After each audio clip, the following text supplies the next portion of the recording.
Jusqu'à la première ligne, il n'en avait rencontré qu'un. Il était assis sur le parapet, jambes ballantes, comme au bord d'un fossé, ne craignant plus les balles. Et il criait d'une longue plainte obstinée: « Je ne vois plus clair! Ne me laissez pas!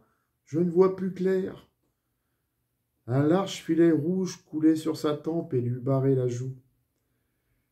Il les avait entendus passer en galopant, et ayant deviné sans doute qu'on se repliait, il avait couru derrière eux, penché d'abord, presque à quatre pattes, puis tout droit, trébuchant, tâtant la nuit de ses mains effarées.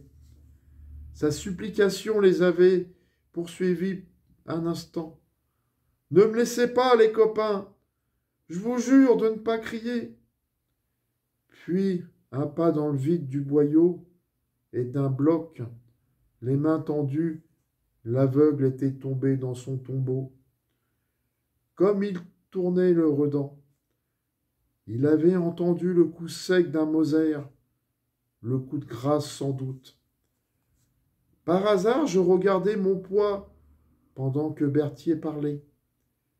Il avait à demi levé la tête pour écouter, et il ouvrait des yeux étranges, de grands yeux fixes dont les paupières ne battaient pas. Mais il m'avait vu aussitôt. Il avait rebaissé la tête et repris son somme.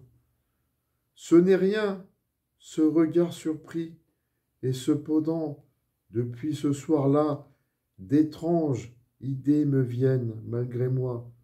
D'instinct, j'observe le vieux.